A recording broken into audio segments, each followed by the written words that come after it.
This conference will now be recorded. Recording in progress.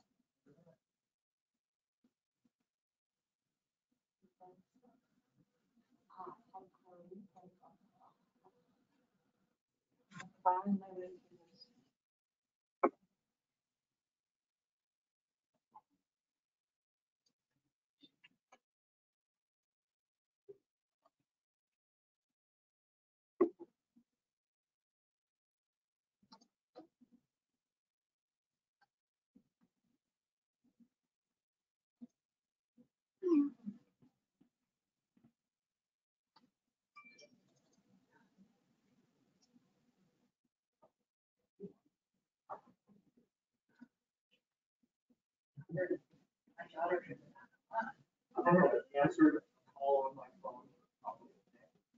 Maybe they just.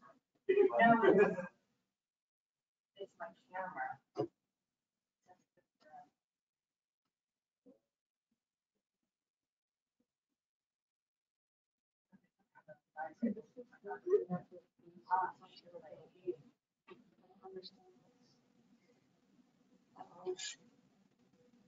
City council regular meeting complete. Can't do anything, but we So you can't, is it still recording from the last meeting?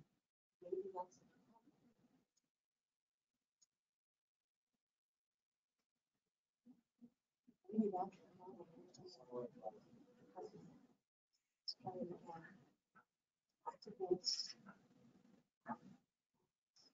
that's. Maybe that's.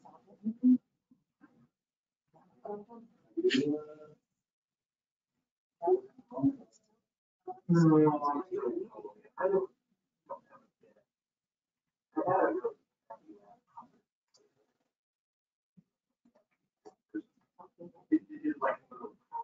Although that's us now. No, yeah, That wasn't, right? I know. You just didn't record it? I've been driving.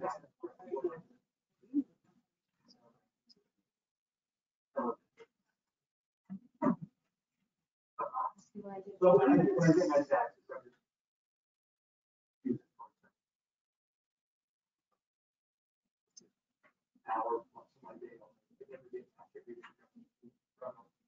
When you get.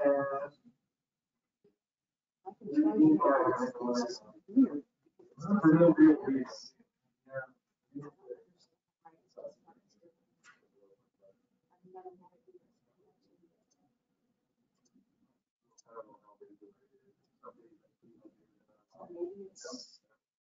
It says broadcast. I don't like taking it down far enough. If you drive around the local place, I can't.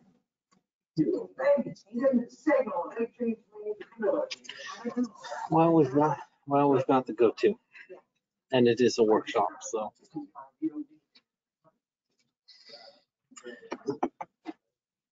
Okay.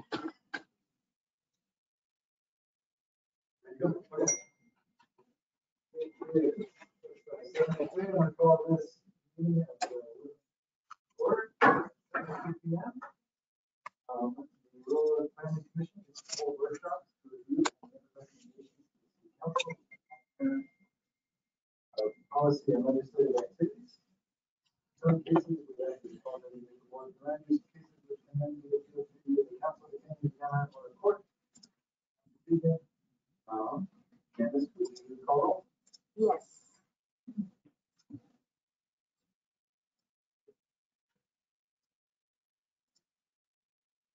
Okay, Brian Matson. Here. Sam Nigro, absent. Sean Hawthorne, present. Hal Jensen. There it is. Thank you. All right. Moving on. Next item on the agenda is public comments. So, not very for anybody other. We have one person on the call. Not ready for a comment on, that is not on the agenda.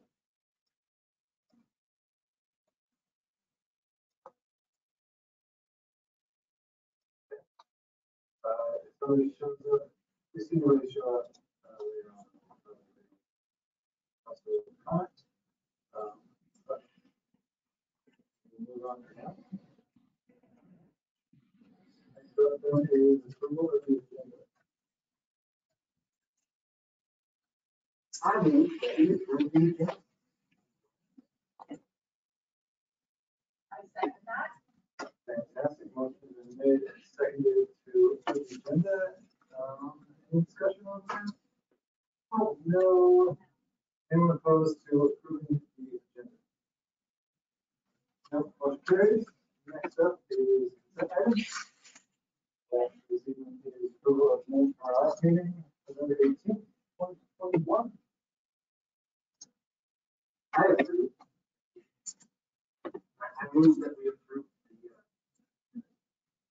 I second that. we made second to approve the November 18th, 2021 minutes. Any issues with those, anything to talk about? All right. We'll take a vote then. Anyone opposed to approving the minutes? All right, motion carries. Moving on to meet of the evening, is our discussion and workshop. Housing and commercial development first. Yep. So just to recap what we had discussed at the last meeting, and that is we were going to hold a code discussion and workshop tonight, and then a more formal workshop at the January 20th meeting, and then the public hearing in February. And then it would be introduced to the City Council for first reading and second reading, according to the work plan that we talked about last time. So tonight, we're just going to go over kind of a quick discussion, and I'm going to kind of give you my take on the issues that had come up and where I thought we needed to have some quick discussion, and you can give me direction as to what you think I need to focus my research on for the next meeting when we workshop it in a little more specific language. So these are the issues. Do we want residential uses in the C1 zone? Should RV parks be considered residential? Should job goals prevent the presence of residential uses? Density versus the number of floors, bottom floor commercial minimums, lot coverage maximums, setbacks, shared parking allowances, height limits, and other impacts. So I'm going to go into each one of these a little more depth. So to give you some background specifically why we got here, and that is the downtown core, or our downtown business district, the C1 zone, it has two specific issues that have kind of brought us here. One is permitted use number 10 is dwelling units, provided residential uses are located above a permissible C1 commercial use and adequate off-street parking is provided. And then it says, so in other words, what that says is if you have a commercial building in the downtown area, ground floor commercial, you can build residential above it. That is a permitted use. And lobbies for residential uses on the upper floors may be located on the ground floor. And the example that I use is I continue to point to the Moose Lodge building, where there is a stairway between the doors on the ground floor. And so if those were apartments upstairs and you were living there, you would walk in and take the stairs up. So there is a ground floor component to the residential on the second floor. That's what I envision this code is talking about.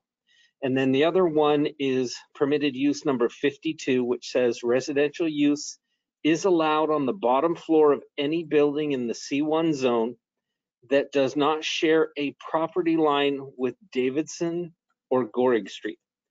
And I believe that section is specifically trying to ensure that what we consider our downtown Main Street, kind of the old town Main Street of Gorig and Davidson, that we want to ensure that those are commercial uses in keeping with the character of kind of the old town feel of what's down there, and that the residential should be limited to what's upstairs on Gorig and Davidson. And Bozarth has a significant amount of C1 zoning on it, so it's the next street back. And the city council seems to not be as concerned with the preservation of ground floor commercial, that it is allowed to have downstairs residential uses on those districts. So that might apply to live-work units like what was built on 3rd Street. There's some live-work units in the downtown core. So the issue that came up, and that is in our highway commercial zone, our C2 zone, which is basically all of the commercial zoning pretty much we have in town, except for the downtown core, a couple tiny commercial, neighborhood commercial spots. Permitted use number 29 is any uses permitted in the central business district, which is the 2 that I talked about. And this inadvertently opened the door for ground floor residential development anywhere in the commercial district, because technically they are not on Goridson and Davidson. So it is kind of a de facto zone change from commercial to residential by virtue of this mistake or this quirk that was made. So that's kind of what got us here. And then because this quirk was in our code, we saw some applications for some extremely tall senior living units that didn't necessarily have a significant amount of ground floor commercial. We also saw some proposals that dealt with residential above commercial parking lots, and the idea that when you rent a unit, you pay for parking, therefore it was commercial parking, and that's a commercial use. So it's one of the issues that came up. And then the other one was RV parks, and if people do long-term living in RVs or park models or tiny homes in a RV park, would that be considered a commercial use because they rent the space, or is it residential because they're living there? At some point we need to figure out or put down an opinion on that. And so let's jump into that real quick. So the first issue I brought up, and that is job creation rates vary based upon the type of a use and the size of a use. Our comprehensive plan says that we project that we are going to have 4 units per acre in our industrial zone, and we are going to have 20 units per acre, 20 jobs per acre in the commercial zone. So if you have a Taco Bell on a 1 acre site, they're likely to produce about 20 jobs. Whereas an industrial developer, if they develop a 1 acre parcel, they're more likely to create about 4 jobs. Now, this doesn't take into account that theoretically an industrial job might be more of a living wage or a family wage, then the fast food jobs may not be considered living wage, depending on what side of the fence you're on. So it doesn't take those into account. But I think this is a question that you need to indicate to me whether you think that we need to explore this a little more. Theoretically, if it's a downstairs restaurant, is it going to have any different job production if there are apartments upstairs? So, Travis, the whole point we're diving into this is owning the use of a lot of commercial zone, right? So commercial zone doesn't make sense.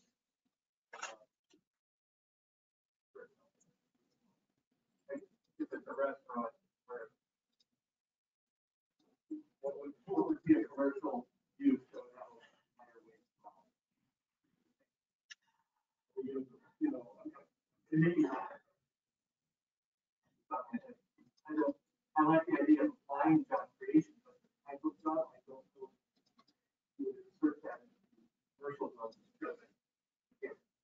Yes, that's a great question, because is that a land use regulation issue, or is that a business model if you can afford to build a commercial business that has no employees, like a storage facility.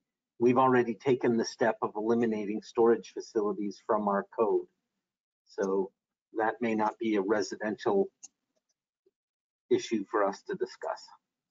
I thought you were asking about the difference.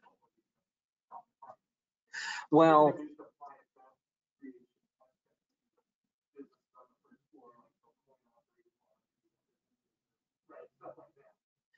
yes. So we are going to get to that, and I think that might be a good place to bring that up. This is one of those issues that's kind of gray area, because is this a zoning issue or is this a comp plan discussion? And we're not tackling the comp plan today, so that's part of why I'm asking you, do you think we need to explore this as part of this discussion, or wait till we do the comp plan update? As I understand it, our code is, the idea is that our code is sort of redefining real content,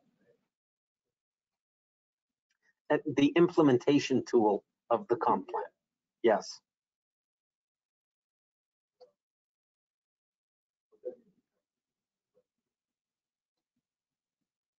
I'm sorry? whatever you practice is less.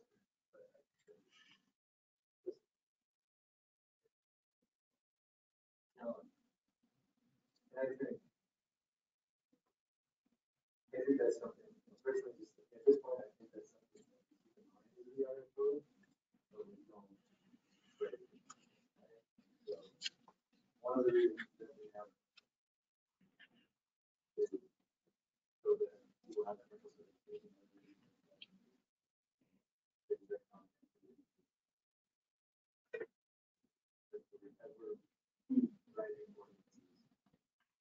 Keep in mind that our goal is the target is 20.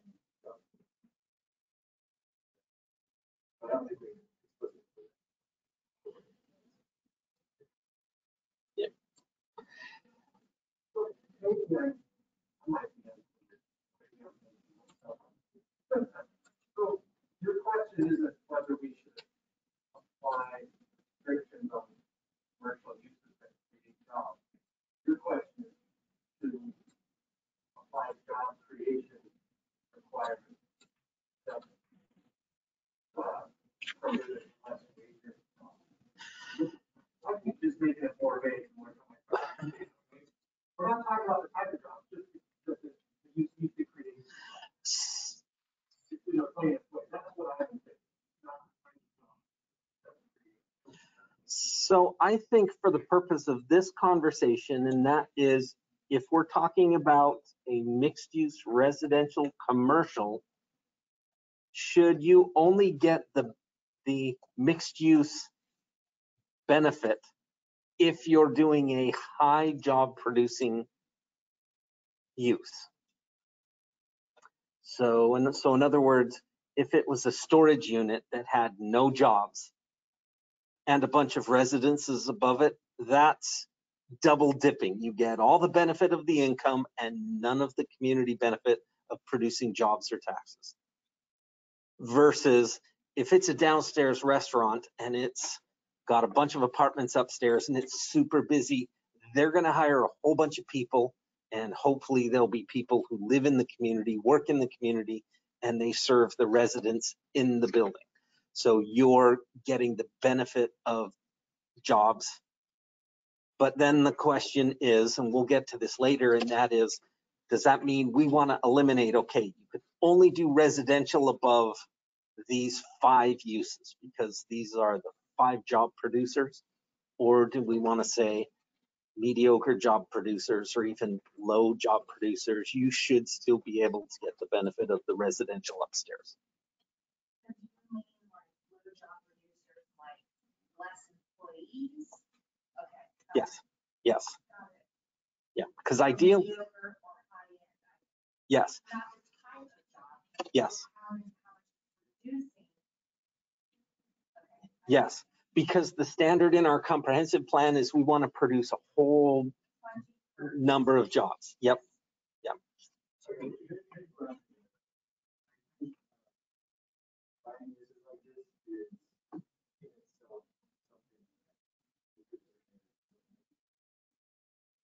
so, and I think in the event that somebody those developments that maybe they're building it primarily because they're going to be making money on that business, right? And commercial on the ground floor is happening. But that means to me that there's going to be some more affordable commercial space. Also, some good.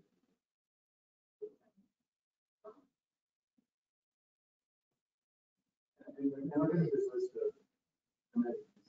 I just don't see them. The automated system.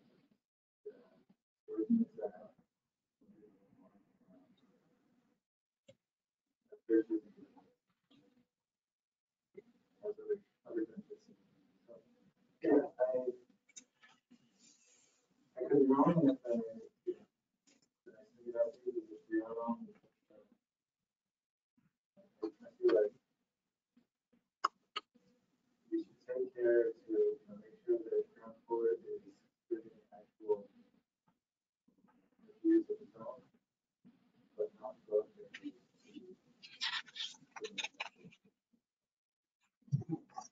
Do you think it would be difficult to apply the 20 stops per acre? Well, How are you going to verify if they're going to get 20 jobs? yeah.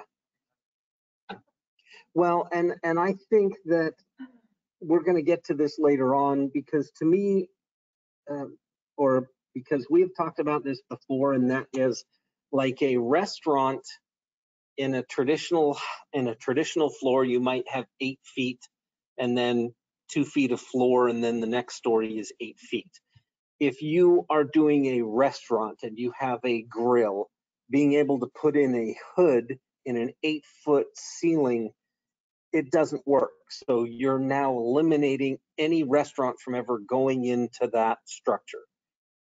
I think we can make changes to our code that would say we want a 14-foot or a 12-foot first floor followed by a 10 and a 10 and a 10. So the residential is 10, but we want to have the buildings built because ideally what we want is for all the apartments to fill up and some entrepreneur to come in and say, that's a great place for a restaurant. And bam, we get exactly what we want because the building can accommodate it. We don't need to worry about how many jobs that restaurant will create because the opportunity to maximize the use of that space is built into our code. Okay. I would say maybe like it is story space that maybe. Yep.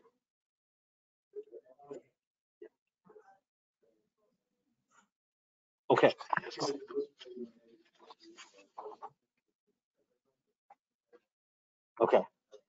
Okay, so I'm going to assume that that's not going to be an important focus, but we will need to be able to do that reality check in just the conversations that you have. Fair assumption? Okay. Okay, so the next one is, this might take a little more conversation between you, and that is, should RV parks be considered a residential use? Our code currently says that RVs can only be occupied for 90 days currently. And do you want to explore this question? How would it be enforced? Park models and tiny homes. Thoughts? And can you make sure your microphone is on the Zoom?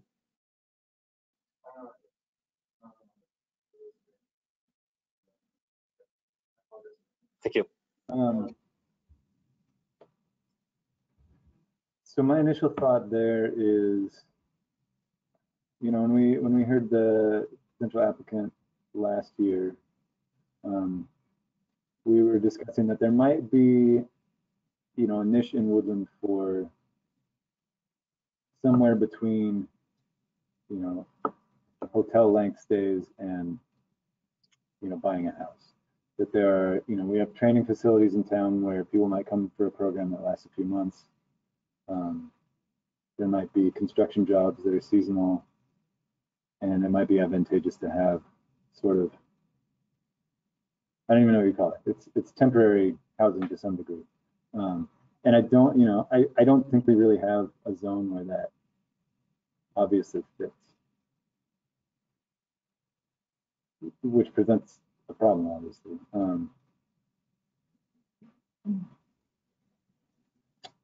So, you know, to solve that, I think it's kind of a clumsy tool, but it works in some cases. Would be an overlay to an existing zone where it's not the whole zone, but portions of it, where, you know, sort of, you know, transient housing sounds, I think transient has kind of a negative connotation to it, but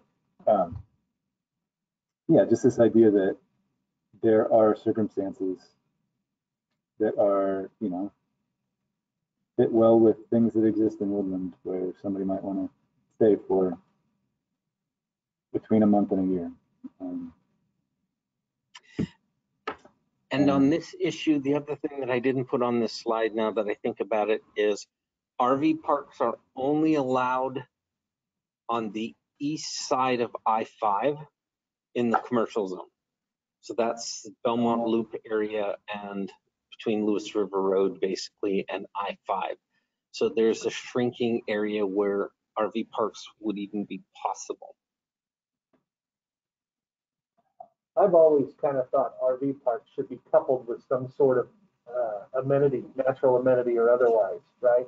Just to plunk one down with businesses all around it is not a good fit. And to plunk one down in the middle of permanent residential is not a good fit either, right? I almost see an art, and I know, I understand there's a need for affordable housing, right? I think we all get that. And for shorter stay housing, but they should be coupled with some sort of amenity, like a private recreation facility, you know. Now, I don't think that it would be certainly I don't think anybody would be in favor of putting one on Horseshoe Lake next to the, you know, all the business downtown, right? But again, it's already limited to the stuff east of I-5. It's a weird animal because it's quasi-residential and it's quasi-commercial, right? I don't think Tel's idea of having an overlay with specific properties that might be the only spot that it would be a decent fit is a bad idea. I don't know if that equates to spot zoning, which is frowned upon or not. But. So yeah, I guess what I would say is I kind of want to give everybody the assignment to think about this one a little more, because you know, this has been an issue for a while, and I kind of, for myself, I think about it really hard when it comes up at meetings, and then I kind of forget about it for a while. And I think this one's a little trickier than most. I don't think there really is a straightforward answer here. So I think, you know, potential ideas that I see are creating more regulations around RV parks so that they, you know, do fit in certain places a little better and are, you know, maybe that's, you know, something like you're talking about where it's there's some green space or something that's more like a camping sort of scenario, or maybe it's requiring some on-site amenities or some design standards, a certain like maximum or minimum density, potentially different designations for, you know, residential RV park versus a, you know, more strictly like actually recreational RV park or campsite. I don't know. I guess maybe I would challenge everybody to just kind of brainstorm and don't rule any ideas out because it's too silly. Just think of maybe the crazier the better, and we'll share as many ideas as we can. Because this one's been stumping us for a while. Your secondary question up there, can RVs be occupied for more than 90 days? If you say yes, you push it into the residential category. If you say no, you're pushing it more I agree commercial. with that. I think that's a pretty good teeter-totter point there for both of them. I feel like we're talking about more affordable living, and I understand that, but if we're talking about short stays, then that really can't be affordable living. If we're talking about short stays, more like a camping. I think that maybe it needs to be regulated. This is a tricky one. Yeah. I have feelings about it both ways. The regulation would have to come from the camp operator, and that would have to be like an advisory condition of approval, right? And that way, if you're not enforcing it, somebody gets upset about it or somebody cares, it could be a code enforcement issue. But I don't think we should be running around doing it. Do we, could somebody maybe reach out to like West Coast Training, for example, and find out, you know, how long their programs are? And maybe, I don't know, if folks that are in plan, maybe know how, you know, if there is a construction project, how long people typically want to hang around for something like that if they're coming from out of town. Just so we have some numbers instead of, or at least that part of it, because those are things that I don't know. If you're building a Popeye's chicken, you're hanging out for a couple months. If you're building a Walmart, you're there for maybe a year. You know, it probably just depends on the size of the project. I still kind of lean towards commercial, but I don't have all the facts. I don't know everything. I still consider it commercial. Okay, and you know, I think there's potentially there could be, you know, we could have one style that fits in commercial and one style that fits in residential. You know, if you are, maybe if you explicitly are going to allow people to stay longer than 90 days, you have one set of rules. And if it's going to be shorter than that, you have a different set of rules, and those two can exist in different places. Correct. That sounds obviously much more complicated, and maybe more work, and maybe, you know, spending too much effort on this one thing. I don't know, but yeah, I do think we need to give it some thought and consideration.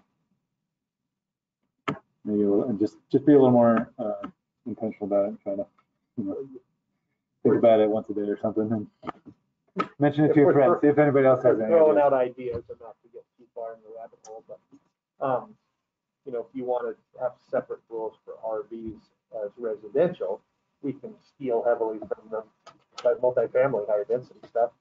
I think that we would still require them to have a certain amount of private open space.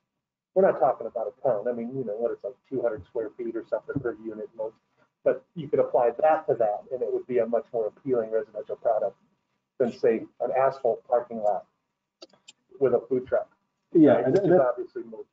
That's a good point, because we, you know, if this is an effort to provide affordable housing, you know, part of the reason that, you know, that building codes exist, for example, and zoning in general is for, you know, the public safety, you know, public good, and assuring that housing stock is of a certain quality, right? And while this might provide some affordable housing, it also sort of circumvents that aspect of, I think, one of the responsibilities that the city has. So, yeah, it gets tricky. Add the word tiny homes after the residential RV standards, right?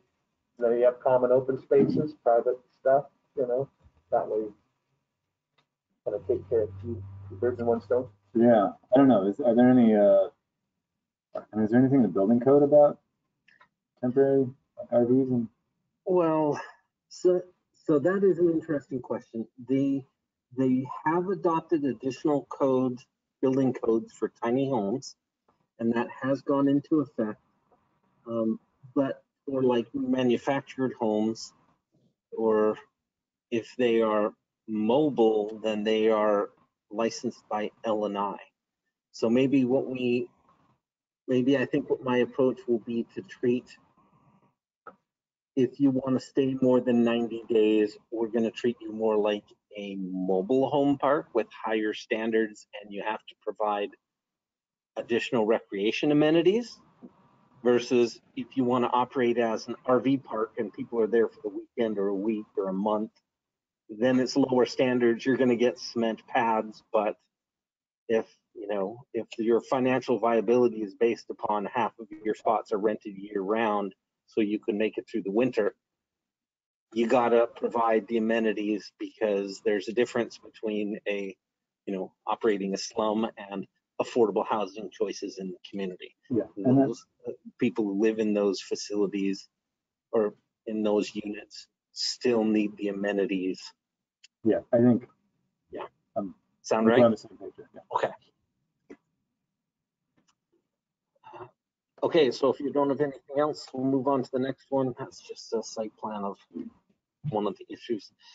So the question about what commercial uses shouldn't be paired with residential units upstairs. Asphalt patch plants. So those are not permitted in the commercial. So you have in the handouts in front of you, there's a couple sections, and I put strikeouts through the ones that I thought were the low-hanging fruit that makes the most sense. So number 3, this is an example of your ground floor parking with an ATM. That's not an adequate commercial use. Number 10 is not applicable because it's residential. And so for those people at home who are watching and following along, this is Woodland Municipal Code 1732020. And also we're going to talk about 1736020. These are commercial permitted uses in our code currently. So number 11, I thought another one of those parking standards that we didn't want to justify ground floor use. So I kind of feel like, I think 11 should, I think that should be an accessory use. I don't even think that should be a permitted use in either of the codes. That's a great point. I mean, I think that's, it's something valuable to have, but it should not be. Yeah, it shouldn't be a primary use. Yeah.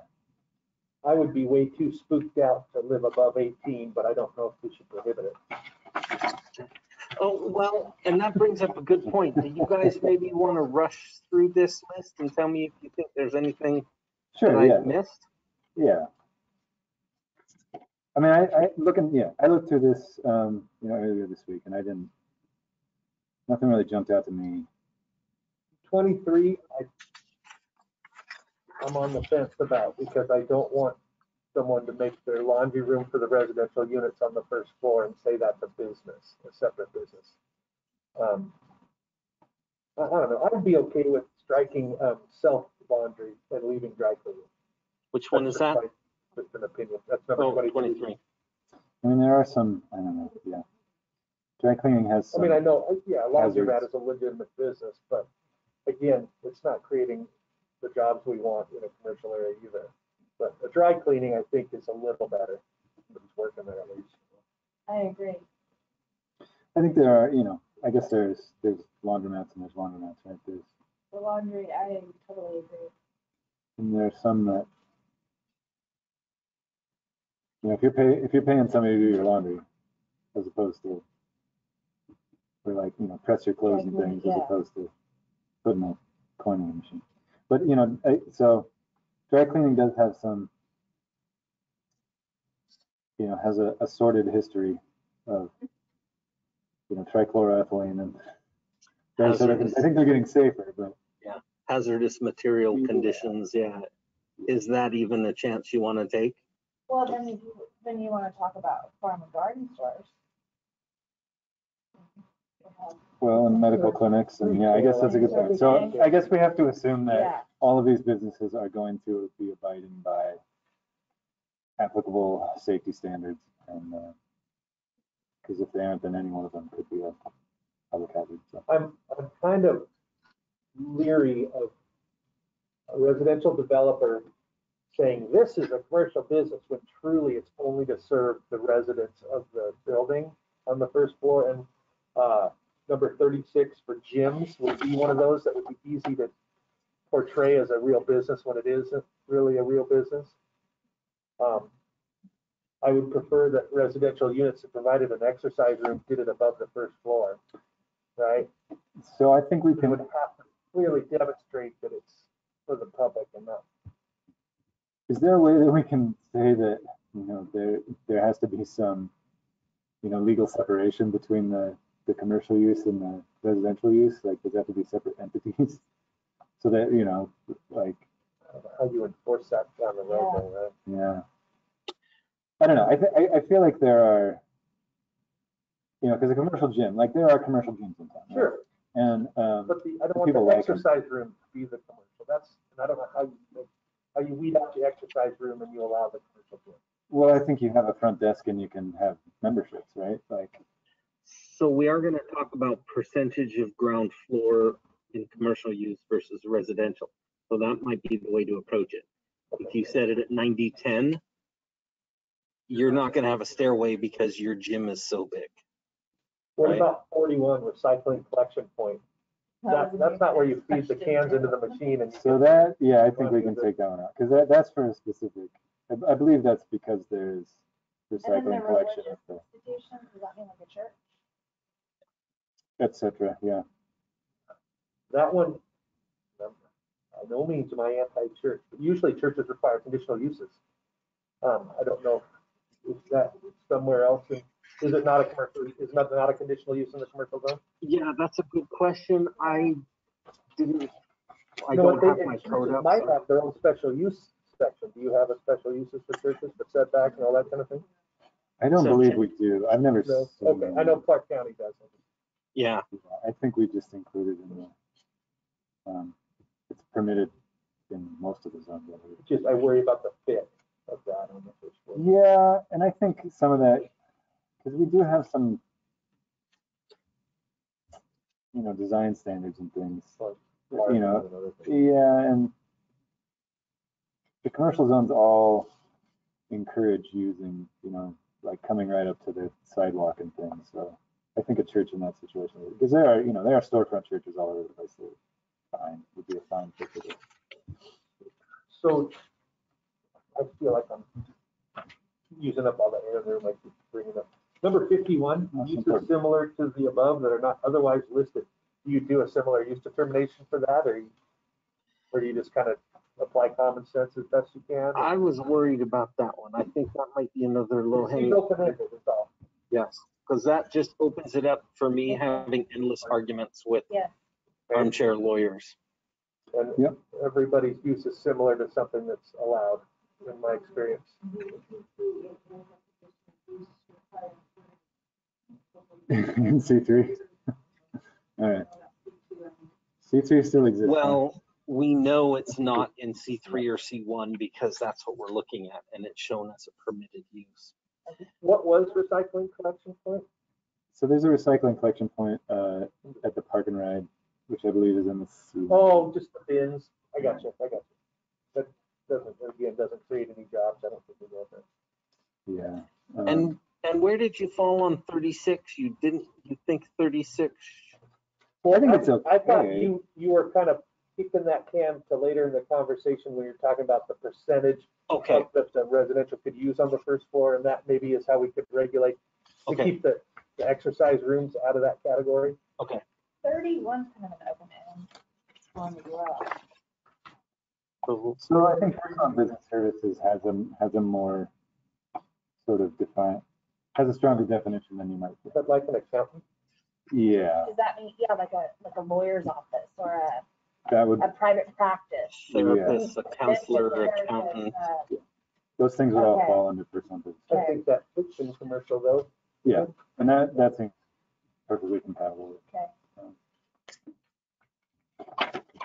with residential. Yeah, 51 leaves a lot of room for Weasley arguments.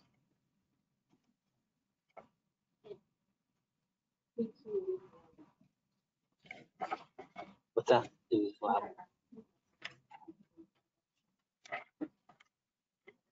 Okay. Churches in C2? Churches is in C2, yeah. Number 32, yeah. So are we done with the C1 list, going to the C2 list? That was my understanding. Okay. And this one is a little more permissive, so I didn't see as much on this that was clearly questionable. It doesn't, I mean, the automobile, 1 through 4 is not a good mix for residential above, but you gotta allow that in certain commercial zones, right? So I don't know. Yeah, Maybe the, and I I mean, think, nobody wants to build residential units that people don't want to buy. right. I think that's gonna Maybe, take maybe that'll regulate itself.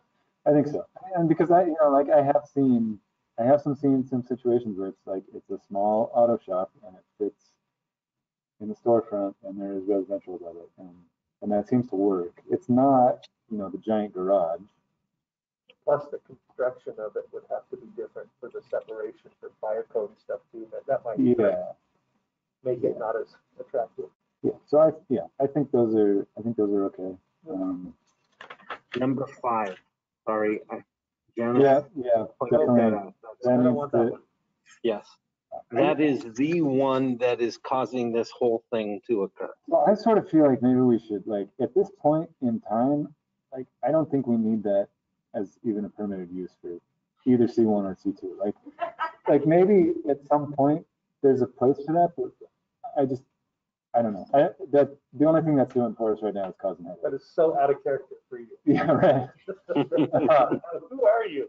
Well, so honestly, like, I believe that if there is parking, it should be, it should be paid for. So if there is parking, then, commercial parking lots and garages does make some sense to me. But at this point, I just don't see where that would be useful in Woodland, or where anybody would use it except to try to circumvent, what we're trying to do in this code. 28.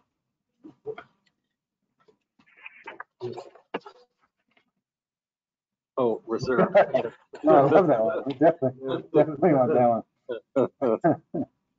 Hey, what if we skipped over 16? Would that be a motel on the bottom floor and then permanent residential above? I guess I don't have a problem with it. Yeah, that's Seems like that would never happen, but maybe it would. Yeah, that's tricky. I wrestled with that one as well, but I didn't think that my recommendation should be that it should be taken But off. you have it. Yeah. Yeah, but like, I don't know. That doesn't seem like nobody's going to try to do that, right? So you're talking number 20. Yeah. Yes, I think by its nature, it would be not. Yeah. Although, if the recreation facilities does. Well, the It does public make parks sense. and recreation confers to me that it's public recreation facility. Okay. All right. So if it was an axe throwing place, that would be a private recreation facility. So the public transport is 21. Is there a reason that you struck through 21? Transportation system terminals. I don't know that that would ever come up. It's probably not going to come up. But I can imagine, I have seen bus stations with residential at the time. Yeah. Is that coming to Woodland? Probably not in our lifetime, but. I guess that is a good point. I suppose that could be. So for example, if we had a senior facility and they had a portico where the CAP bus stopped, Yep. that would fall under that criteria. Yeah. Or the A shuttle, I guess that would fall under there. So I wanted to be clear, Travis, maybe I wasn't earlier. I'm not saying that, say, for example, in C2, that churches shouldn't be allowed in C2, only that it might be problematic to have residential above them. Right? I just wanted to make sure that was clear. yes. Okay, cool. And I took that to be, we're thinking a big church. On the other hand, it might be a small ministry office. Yeah. Where they only minister, to a couple people, or it might be a counseling service for something, in which case I think it would fall under, especially under the C1 zone, the religious, what's the term? Yeah, if you want, I Religious mean, institution versus. although if you want to put housing in like the steeple of a cathedral or something, I don't know. I might write that. I guess the carillons could get a little obnoxious, but And I would think number 8, the dry cleaning and pressing would come off the list for the C2 district, like the C1 district, for the same reason. well, so that, I mean, the dry cleaning and pressing, that's like a little more active, right? So that's, I was thinking more of the self-serve laundromat. yeah. Okay. With what was my point? Okay. So that's interesting. Leaving it there in the C2 would address the concern that you have, and that is there's a difference between a laundromat and a, so it would be permitted in the C2 district, just not downtown with residential above it. I think it could be downtown as well. We just need to maybe Bring up that's be a little more specific about it. Be like, you know, we're going to exclude coin-op laundry from it. Yes. Do you think it's problematic to prohibit certain uses with residential above that would ordinarily be allowed in the zone? Do I? Yeah. No, like Arguable I said before, I think if we're going to add some additional flavor to the code, like residential upstairs, it has to come with some sideboards. Yeah. Okay. Could we, okay, so we've got in C1 uses similar to the above that are not otherwise listed in this chapter. Could we, sort of the converse of that, say we're going to exclude any uses that are not compatible with, you know, residential uses above them? Yeah, so what I envision happening is I would just amend the code to include residential as permitted in the C1 zone, except for uses 18, 12, 16, 42, 43. Yeah, I guess that seems like a better. I guess I was thinking, in addition to that, using one where you get to use your discretion and say that actually does not fit with Yes, housing. and so that's an interesting question, because we do have design standards in the commercial zone. Yeah. And we actually don't have design standards in the residential zone. So theoretically, you could argue that the residences we get in the commercial zone are automatically going to be higher quality, better design, because they have minimum standards. Whereas in the residential zone, there's no standard. Okay. So I think that might be part of the conversation as we get towards the end. Okay. But just before I forget, another assignment I want to give everyone is to try to think of ways you could take advantage of these ideas to do something nefarious, so that maybe we can get ahead of the developers this time. Think of ways that you would get around the code we're talking about to do something that we wouldn't want you to do. What is it? Let's like stress test our code. All right.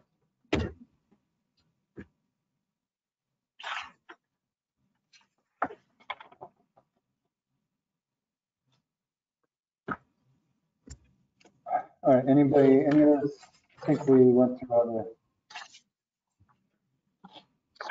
the things that didn't seem to fit? Oh, sorry, I should have put this slide up. Because that's what we just did, and that is, if you're going to have residences on the upper floor, what commercial uses are not compatible with the ground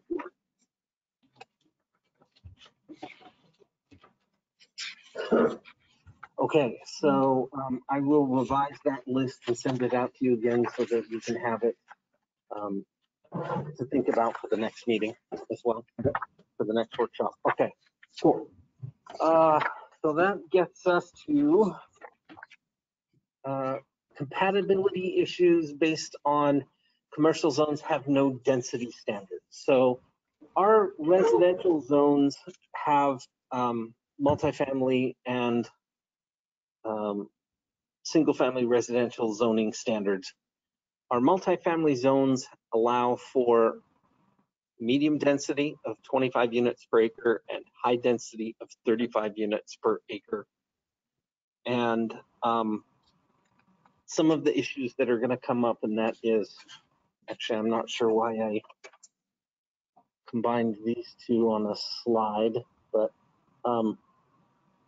let's talk about the ground floor commercial area first, because that's kind of a separate issue. Sorry, it's out of order here. I think this gets to the issue of how much on the ground floor do you want to limit that to? You could put 100% on the ground floor, 50%, 75, 90%, the minimum necessary to get access upstairs. So like the Moose building, there's a stairway and that's it. The rest of it is commercial. Or do you want to have a lobby and mailboxes and a desk for a bellman or something? Kind of our senior center proposal that had downstairs meet and greet area. Yeah, what if we said, you know, like you can have 200 square feet or 18%, whichever is larger, something like that. And I don't know what the I don't know how specific to number express could it coming from the commercial aspect, but be. Yeah, I can express the it easier converse. for the residential. So, you know, 10% or no more than 200 square feet, whichever is more, right? You could do something like that, which I think is what you were saying. Yeah, right. Because I think, you know, because we have no minimum lot sizes. If somebody's got a real small lot and they want to put a commercial use in, and they just need, you know, maybe they've only got 500 square foot lot or something, you know, that's unlikely, but it could happen, right? So commercial lot might be 10,000 square feet. That seems small. It's a quarter of an acre, right? Yeah. So there's not a lot of room to mess with. I'm wondering if we should bump it up past 200. So maybe what I will do is I will talk to our building official, because let's use the Moose for example. You open the door, there is a square foot landing, then there's the stairway, and that in itself has a footprint in the building. Yeah. And you say 200, but if 190 of that is just a stairway, then you should know that maybe 400 is the minimum that you, or the maximum that you want to deal with. Yeah, and I think, you know, if we're thinking about, like, you know, Jenna Lovejoy's building, like pretty small lot. Yep. If we said, you know, you only get 10%, for example, like that might not be enough in that situation. So yeah. I think having the carve out for, you get at least, you know, maybe it's 200 square feet, maybe it's 400 square feet. Or it depends on the size of the lot. Yeah. Per the square footage. I think Jana Lovejoy is a good example of something that just occurred to me, and that is it should be inside the commercial area, because Jana has a full commercial gallery downstairs, and her residential entrance or her entrance is actually outside of the building. Right. So she's not sacrificing commercial space for her walkway. Right. Although, I mean, you could still make the argument that she is, because she could use that word walkway for, that could have been commercial space. The building could have been larger, but yes. Yeah, great point. Yeah, and I think, you know, those kind of edge cases I think are important to remember, because that is, you know, that's a delightful building, and I think it would be lovely if there were more of those in Woodland. So yeah, I think it's important to think about those in addition to the really, really big buildings as well.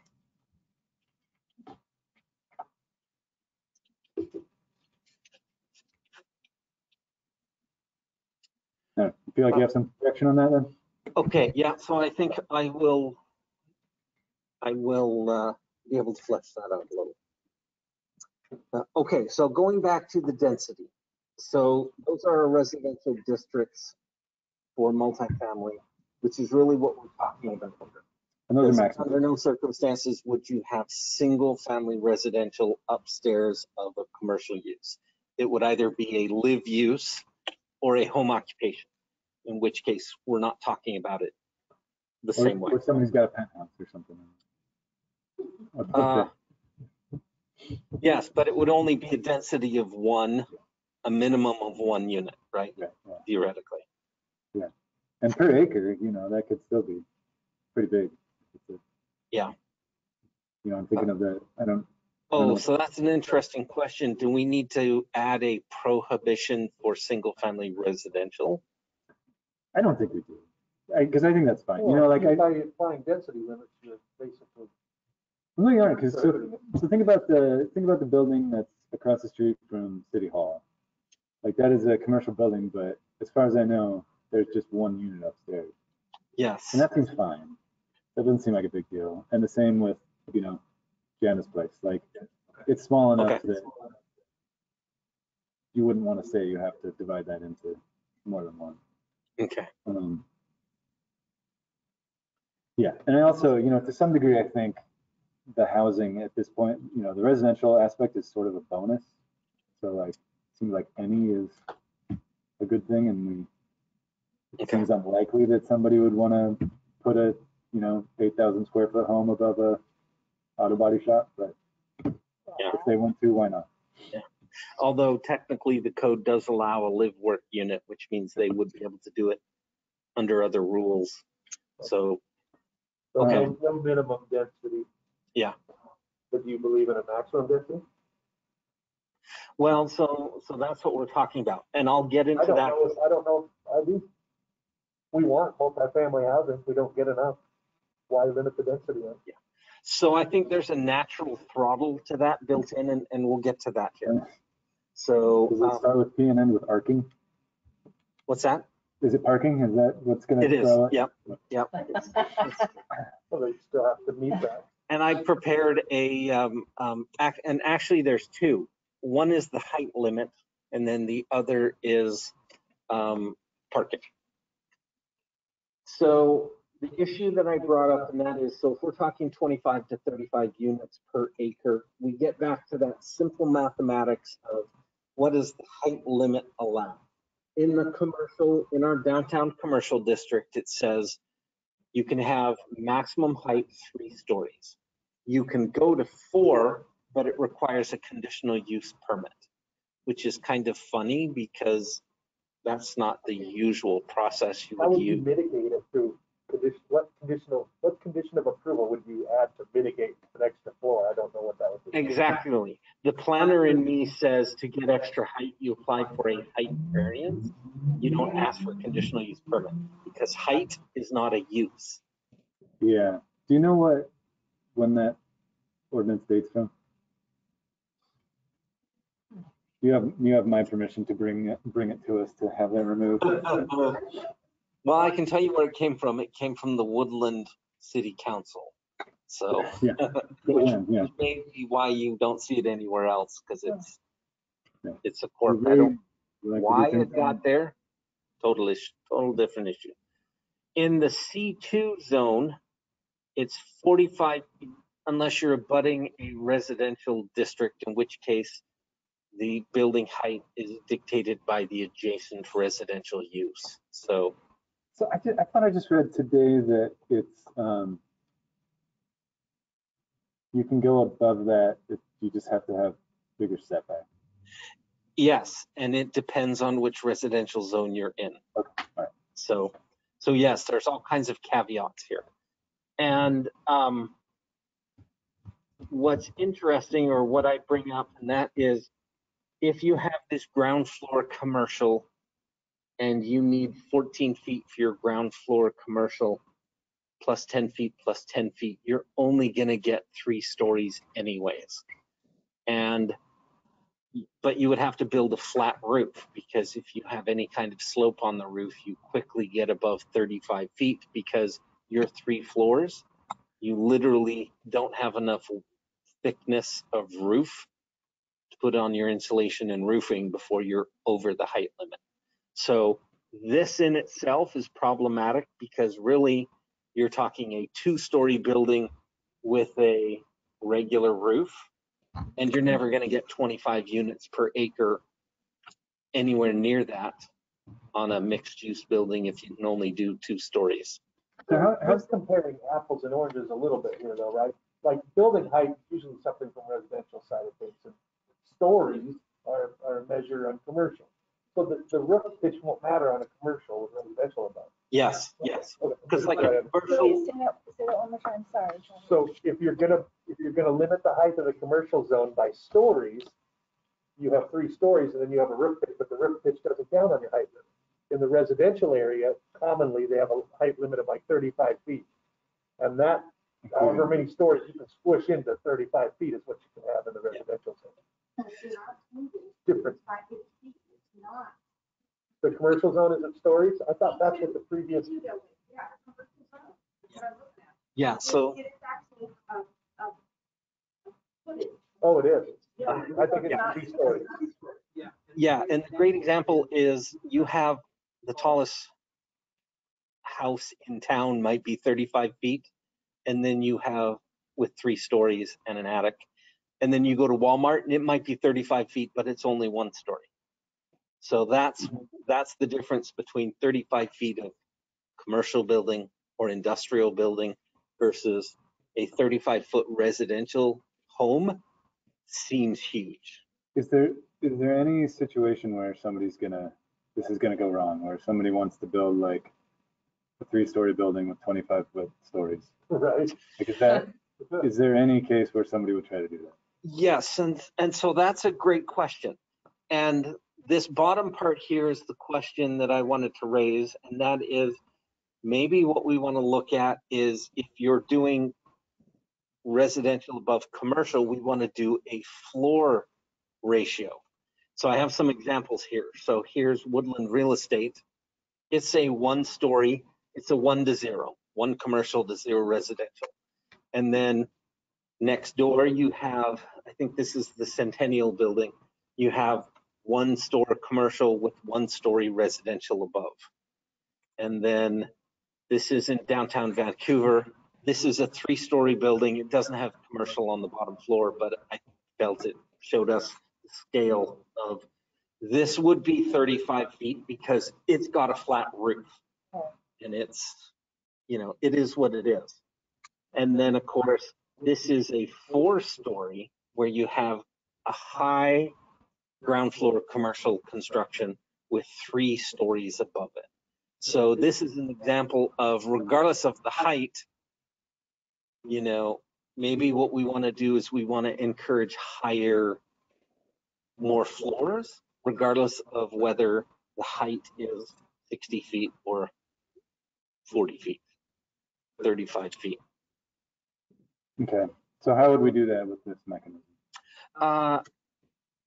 So I think the height limit would be 1 14-foot commercial floor plus up to 3 floors of residential above it, or 1 floor of 14-foot commercial plus 2 stories above it, whether you do a flat roof or a gabled roof or Okay, all right. Yeah. So essentially you're saying you're giving different height allowances for different uses. yes, if you're adding a residential component, we're going to save you from applying for a conditional use permit or a variance. We're going to say it's whatever you can fit 3 stories of residential in above a truly commercial space on the bottom floor. Okay. Because the reason why this came up is because on the building side of the code, typically you would do 3 stories of wood construction. And if you go to a 4th floor, typically you'll have a cement and then 3 stories of wood above it. And that cement layer would be a perfect place for you to put in your 14-foot commercial space. And then you build your residential wood construction above it, because it's more of a financial breaking point where you either go full on steel construction or you can still build with wood, which is kind of the sweet spot for penciling out residential projects. Oh, really? The mass timber. Have you seen the mass timber stuff? Yeah, yes. It's all wood all the time. Yeah. So like, I think they made like a 30-story building with it. It's nuts. Yeah, no. And I believe USNR in town builds the machines to Oh, really? that laminates that mass timber stuff. Yeah. Oh. So we should encourage the use of mass timber in Woodland. Good for local business or local business. Okay. Well, yeah, I like that thought. I like the ratio. I don't know which one would be better, 1 to 2 or 1 to 3. And then 1 to 3, you say the parking requirement is going to be the natural limiter of that. Yes. I mean, does anybody have any issues with a 4-story building that's going to look taller than everything else in Woodland? In the commercial zone, no, I don't. Just a question. You know, again, because, you know, as you brought up, Travis, we do have design standards in the commercial zone, so I am much less worried about it. I do like, somebody mentioned that, I think it was you, that if you're abutting a residential, then you can't just tower over them, which I'm sympathetic to. Right? Yeah. Yeah, so it's like, is it over every foot over the residential height limit, you have to have a 2 more foot setback, I think. Yep. So, yeah, that seems wise. I would be annoyed if I was that commercial property owner, but I think it's a good idea. And then this gives us to the great equalizer, or the emergency brake, the killer for all great ideas is parking, right? Yeah. Okay, just that first line is insane to me. Why 1.5 spaces for studio apartments? Like Yeah. That's fine. I believe it's 1.5 spaces for a 2-bedroom. Yeah, the difference between a studio and a 2-bedroom, like that's like day and night to me. Yeah. Studio, I think. Yeah, those should not be on the same line. 6 spaces required for a studio. Yeah. They're probably single and they throw all the parties. Yeah, that's right. So that's our current standard. And so I also developed a quick chart here just to give us an idea of what that kind of looks like. So a 4-unit multifamily would require 6 spaces if they're all one, studio or 1-bedroom, 2-bedroom. 8 spaces if it's larger. And so you end up with 6 units, and this calculation for the 1,080 square feet, that's just for the parking spaces. That does not include the drive aisle. So really, you have a 20-foot long parking space and a 24-foot drive aisle. So really, you almost have to double that. So for every 6 parking spaces, you're going to add 2,000 square feet of surface area. So the bigger your building gets, the more parking you need. And the more parking you need, the smaller your building footprint is going to be, because it's a natural emergency brake on the size of your development. Even if you go to the top floor, and basically when you get down here, for example, the 25 units and the 35 units, that's what our residential standard is, units per acre. And the amount of parking that's required for those units is almost prohibitive. We're never going to get that kind of density in our commercial zone, because you're going to have the sea of parking and a tall, skinny building. Yeah. At this point, you don't need as much parking, so the building gets fatter and the parking lot gets smaller. Okay, so we 180 square feet for a parking spot. What are the required dimensions on that? 9 by 20. 9 by 20. God. And a 24-foot drive aisle. Okay, could we think about maybe changing those numbers? Because those, I can't imagine those are anywhere in the IBC or anything. I think Pretty standard as far as. Yeah, parking. so those are 93 parking spaces is what he's quoting. Their drive aisle's a little less if they're 45s, I think, something like that. But that's pretty standard. I know there are parking lanes are often only 6 feet wide. I don't know. That just seems huge. Like 20. Yes, that also seems That is nuts. just insane. So we have in our code about parking a carve out for businesses that are, you know, are not oriented towards automobile traffic, right? So if you, and I don't know that anybody's ever tried to use that. I haven't heard of it, but. Yeah, I will have to take a look at that. We do also have a compact standard, but that's only allowed in the industrial district. Okay. I guess what I'm driving at is, could we maybe offer a similar carve out for residential that is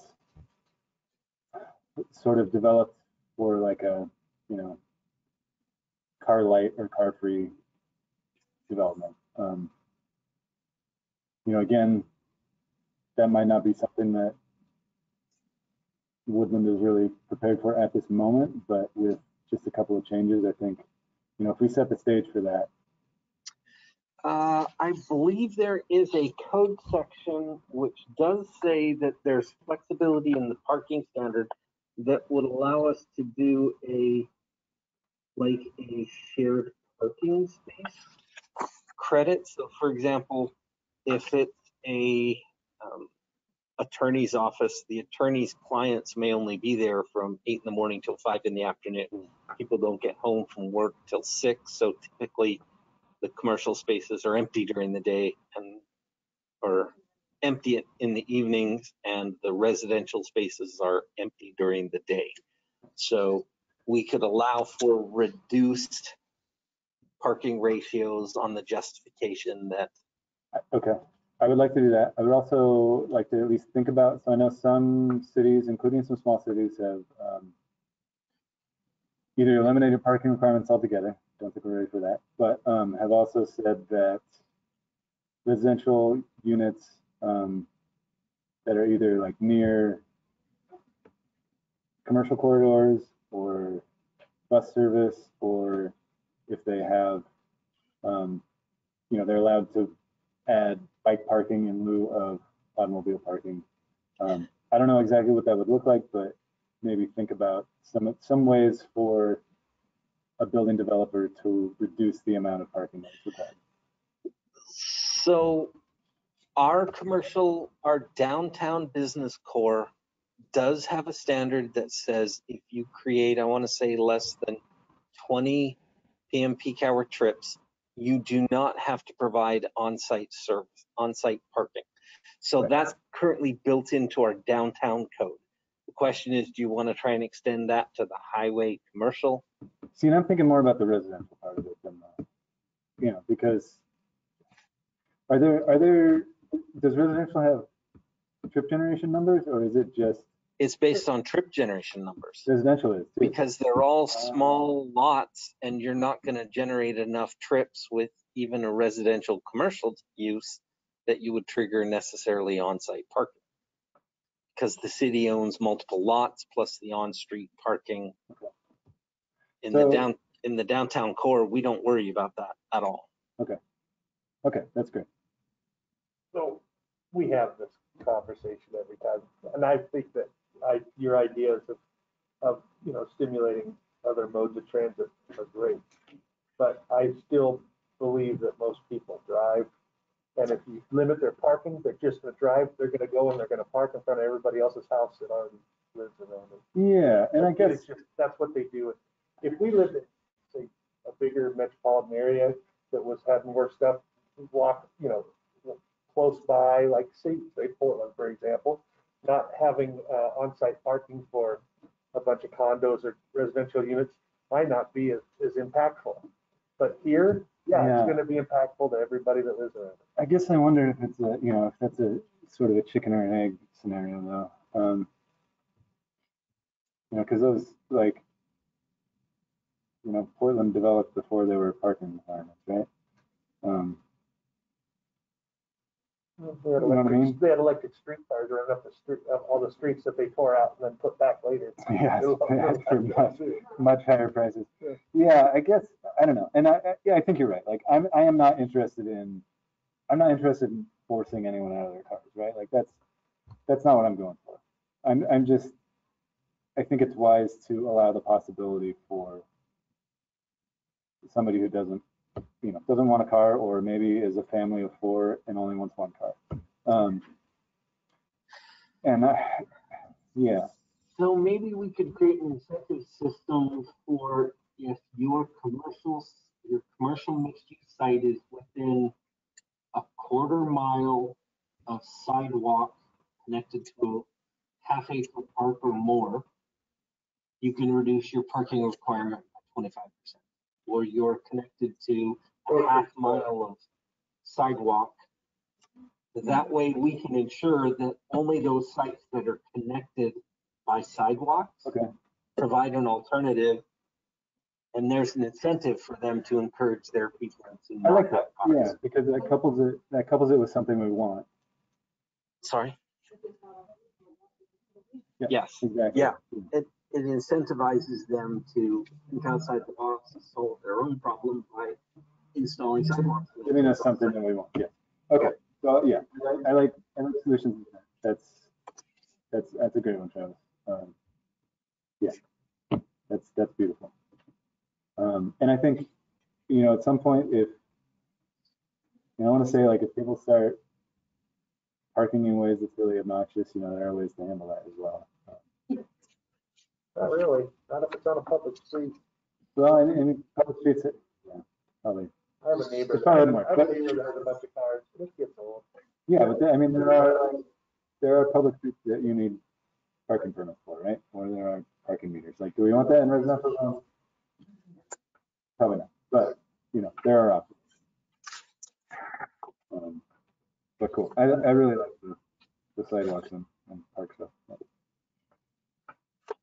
That seems great. Yeah. And we had mentioned last month about having pedestrian circulation plans being part of this as well. Okay.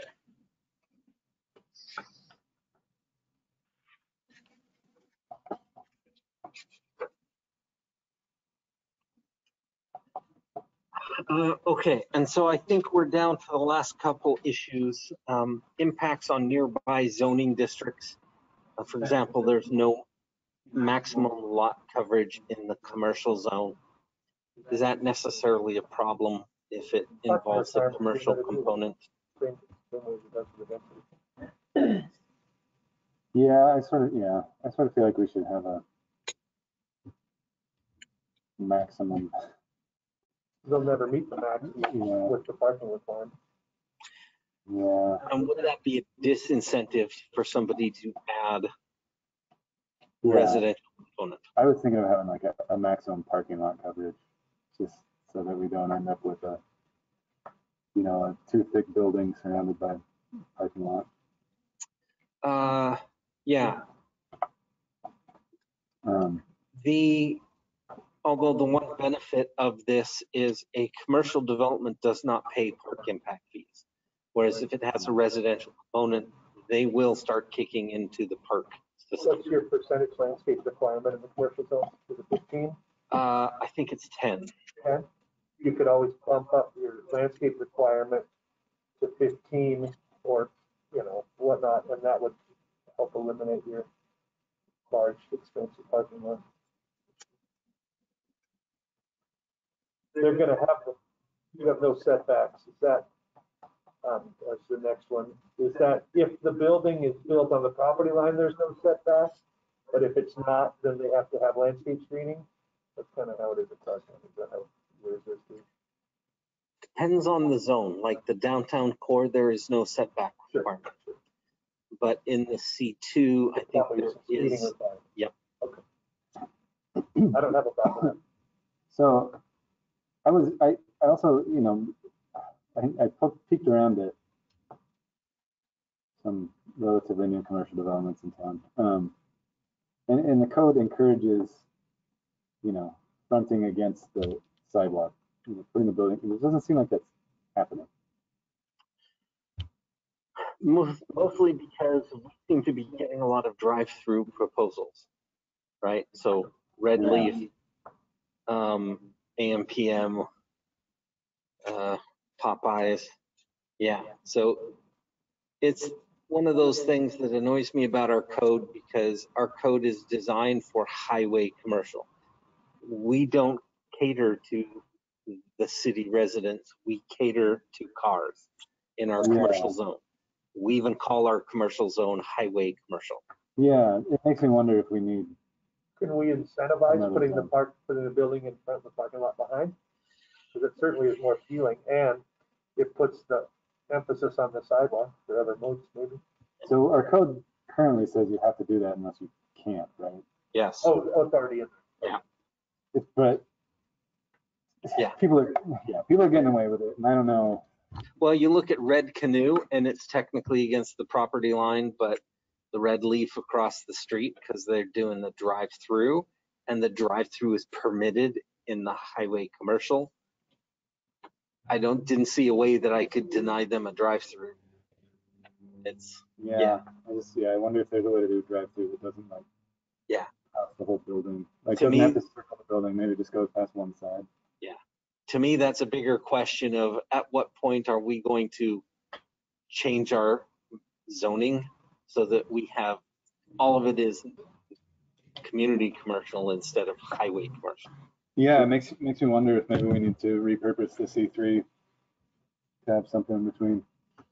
We need to take the map and change all the highway commercial to community commercial, neighborhood commercial. And Yeah, if you're not developed, you're going to start developing neighborhood focused I commercial. mean, if you want to tackle that, I'm on board. Yeah. I'd help however I could, but It's not as simple as just merging them, just because the uses are different that you want in each one, right? Yeah, that'll be a Donnybrook, but I will enjoy the hell out of all right. Word of the day, Donnybrook. it. I guess to answer that question, I also don't think that not having setbacks is a problem. I think setbacks are in most cases counterproductive. A little beyond our January scope at this point, but yeah, a vital conversations we had. And then some of the compatibility issues that we need to wrestle with is environmental impacts, pedestrian vehicle traffic. I think we kind of discussed that. Should we give credit for shared parking? I think I have a little more instruction on that. Should ground floor commercial buildings have a higher ceiling standard? Oh, I should have taken that one off there because I think we covered it. Yeah.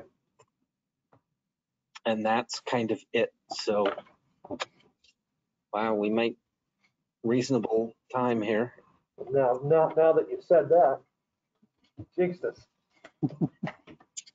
Well, and part of the reason why I say that is because I'll be honest with you, I have not spent any significant amount of time on the agricultural zoning aspect. Yeah. And so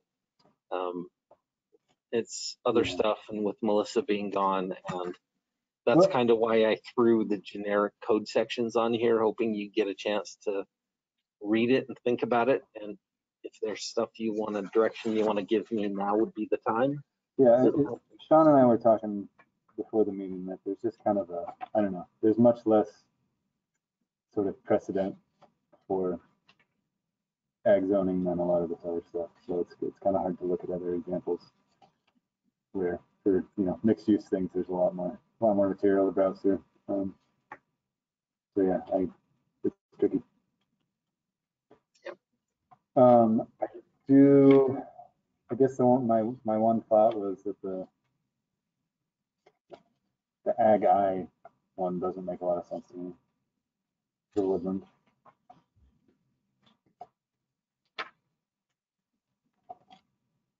I guess were you hoping to that we would say like one of these three seems like the best route to go, or did you just want to? So I'm thinking that it would probably be safest for us to just go with the ag and the ag 38 across the board, and where we have development standards like how to measure heights and that kind of stuff, that it would just fall back to existing city standards. I think you're right. I think the ag industrial, we don't need to worry about that because it would be existing non-conforming, and if they're going to redevelop the site, it should be our industrial standards, not an ag standard. Even if they're processing milk, an industrial processor is an industrial processor, and we would apply our commercial standard or our industrial standard to it. So Thank you. there's also a quirk with the county code, and that is a lot of their development standards are in a different part of the same section. So you get some references to the ag industrial development isn't in the zoning, it's in the development standards. And so I will have to go in and either throw it out lock, stock, and barrel. The industrial stuff is easy because we have industrial code that we would apply, so I'll just throw that stuff out. But there's some other stuff like that might apply in the straight up ag zones that might be applicable. But in the end, I might be able to eliminate, 2/3 of the chaff and keep the relevant stuff that the city would continue to implement in the urban growth boundary. Do you have, I don't know, any kind of inkling or indication of, I don't know, how this is going to work, with regard to the county supporting our efforts? No, but as I said when we talked last month, it's mostly a maneuver to ensure that the people who want to continue agriculture do not feel threatened by the city trying to influence the bottoms, the development pattern in the bottoms. Right now, we are totally at the mercy of applicants and what they want to do, whether it's good for the city or not. We want them to be able to protect their agricultural rights, but prevent premature development of it as industrial or residential. Yeah. I mean, a couple years ago when we had packed houses, I wonder if anybody would change their tune by now, seeing some of what the county's willing to allow versus what the city might.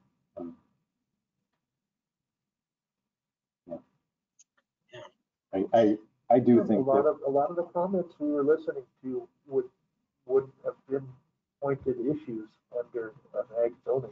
Yeah, I think you're right. I think it's worth a shot. Yeah, I think so too. Worth our time to explore. Yeah. Is there a mechanism? I know, public outreach is always difficult. And I assume doing it beyond city limits is not any simpler, but. I'm sorry, I lost you there. Public outreach, I know we have a hard time getting people involved. Doing that like in the bottoms, for example, trying to reach out to landowners in the bottoms, I imagine that's even harder. So I have an appointment set up with Jennifer Ray Keene from the port, and I've been having discussions with the mayor. We are going to, in short order, approach the county about making a change to their comprehensive plan. And one of the things we are trying to make a major part of that is hiring a consultant to do a master plan of the bottoms. And that is where the lion's share of the outreach and education will go, because we did it a couple years ago and people have had a chance to stew on those issues. And they kind of know it's in the wind, but until we actually get to the point of master planning, at this point, we're trying to put the pieces in place to reshape that conversation based on what we heard the first time we had the conversation. Okay. And is that sort of a united front, Woodland and the port, talking to the county? Yeah. Okay. Yeah. That's great. And the school district also is on board too. Okay. They are extremely terrified about the residential implications on their school population. Yep, so they definitely want to see a master plan to know what to plan for. So it takes them time to save money.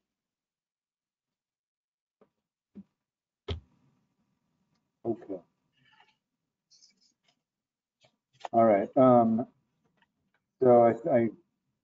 I'm guessing this particular work plan might get pushed back a little bit. Or do you think we're ready for a public hearing?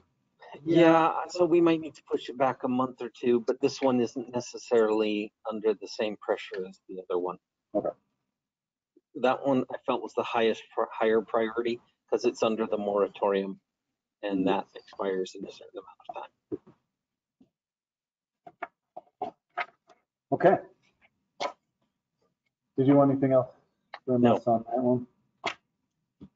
Not unless you want to give me some advice based upon what you've thought through so far, but Yeah, I don't know. Are you talking about which ag examples are more closely? Yeah, I agree with you. I don't think the ag industrial is a good plan. I like the other, the ag 38 and the regular ag, I think that you suggest. I tend to agree with you.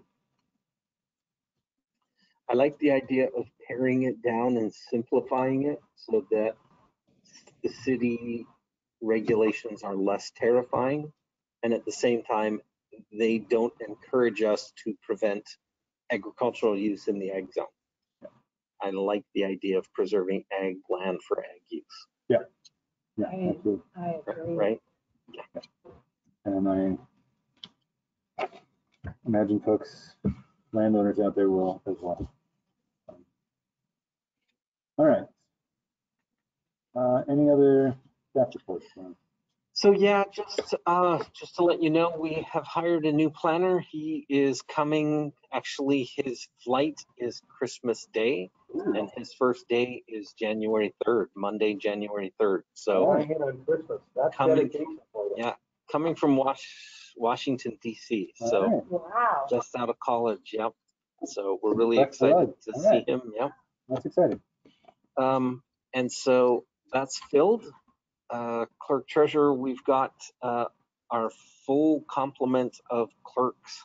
So for the first time in half a year. Yeah. So you're not the clerk treasurer anymore. Yep. So they're on board, and our new website is up and running. So It is. I checked it out. It's Yeah. fantastic. good. I talked to the girls today. Yeah. Yes. And if you spot something that's not working or a dark corner that still is cobwebs, let us know. And Amanda's fixing that stuff like within minutes. We can get that stuff fixed. So yeah. So if you have new ideas, let us know. We'll still got stuff to do, but it's New world. high speed awesome. And that's it. Okay. All right. Well,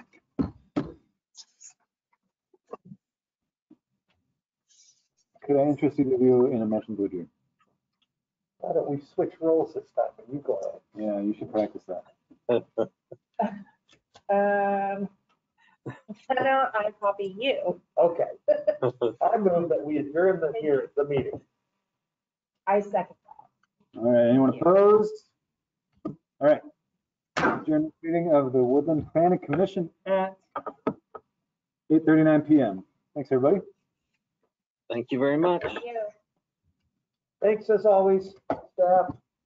You did an excellent job of presenting this stuff to us.